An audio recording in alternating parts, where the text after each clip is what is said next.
అర్జున్ అడుగుతున్నారు, అర్జున్ అమరేశ్వర్ రెడ్డి. ట్రూ కాలర్తో మన personal data transfer అవుతుందని అఫీషియల్లీ ట్రూ కాలర్ చెప్పింది. లైక్ ఇలా బ్యాక్గ్రౌండ్స్ వర్క్ అయ్యే అప్లికేషన్స్ని ఎలా కంట్రోల్ చేయొచ్చు? వాస్తవంగా ట్రూ కాలర్ కావచ్చు, ట్రూ కాలర్ రీసెంట్గా నేను స్టడీ చేసినప్పుడు ఆ ట్రూ కాలర్కి సంబంధించిన డేటాబేస్ 2014 టైంలో పబ్లిక్గా లీక్ అయింది. ఇది ఒకటే. సెకండ్ థింగ్ వచ్చేటప్పటికి వాళ్ళు సెక్యూరిటీ పరంగా ఎలాంటి జాగ్రత్తలు సరిగ్గా తీసుకోవట్లేదు. వన్ మోర్ థింగ్ ఏంటంటే, మీకు ట్రూ కాలర్లో ఏ పేరు అయితే ఉంటుందో ఆ పేరుతో అడ్రస్ చేస్తూ మీకు మార్కెటింగ్ మెసేజ్లు చాలామందికి వస్తున్నాయి. అంటే అర్థం ఏంటి? ట్రూ కాలర్లో మనం సెట్ చేసుకున్న అందరి పేర్లు వేరే వాళ్ళకి హ్యాకర్ల దృష్టికి వెళ్ళినట్లే కదా. ఇప్పుడు చిన్న ఎగ్జాంపుల్ చెబుతాను.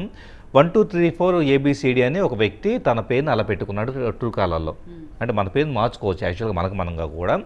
సో అతనికి సేమ్ అలా అడ్రస్ చేస్తూ 1234 ABCD అని చెప్పేసి అడ్రస్ చేస్తూ యూ హ్యావ్ ఏ ఆఫర్ అని చెప్పేసి అని ఒక message, you have an offer అని చెప్పేసి మెసేజ్ వచ్చింది. దాన్ని అతను ఎక్కడి నుంచి వచ్చిందని భావించాలి? ఇప్పుడు ఫర్ ఎగ్జాంపుల్ మనం ఏదైనా షాపింగ్ మాల్కి వెళ్తే కనుక వాళ్ళు మన పేరు అడుగుతారు, శ్రీధర్ అని చెప్పేసి అని చెబుతాం, ఆటోమేటిక్గా వాళ్ళు మన పేరు అడ్రస్ చేస్తూ పంపిస్తారు. కానీ ABCD 1234 అని మీకు అడ్రస్ చేస్తూ వస్తుందంటే అది ట్రూ కాలర్ డేటాబేస్ అనేది కాంప్రమైజ్ అయ్యింది. కానీ వాళ్ళు ఒప్పుకోవట్లే, మా డేటాబేస్ కాంప్రమైజ్ అని ఒప్పుకోవట్లేదు.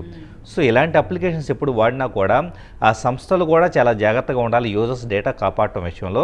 అట్ ది సేమ్ టైం యూజర్స్గా కూడా అనవసరమైన అప్లికేషన్స్ మనకు అవసరం లేదు అనుకుంటే కనుక, దానివల్ల పెద్ద ప్రయోజనం లేదు అనుకుంటే కనుక దాన్ని పక్కన పెట్టాలి. వన్ మోర్ థింగ్, ట్రూ కాలర్లో పాస్వర్డ్ మాత్రమే కాదు, మీ ఫోన్ను ట్రూ కాలర్ ఇన్స్టాల్ చేసిన తర్వాత ఎంత స్లో అవుతుందో అన్ఇన్స్టాల్ చేసి చూడండి, మీకు అర్థమవుతుంది. బ్యాక్గ్రౌండ్లో అది 4 సర్వీసెస్ రన్ చేస్తూ ఉంటుంది. ఒకటే, మీరు ఏదైనా నెంబర్ కాపీ చేస్తే ఆటోమేటిక్గా ట్రూ కాలర్ ఇనిషియేట్ అయ్యి ఆ నెంబర్ కాల్ చేయమంటారని అడుగుతుంది. మరి మీరు నెంబర్ కాపీ చేశారు క్లిప్ బోర్డ్లో కన్వర్షన్, దానికి ఎలా తెలుస్తుంది? ఒక సర్వీస్ నిరంతరం రన్ అవుతూ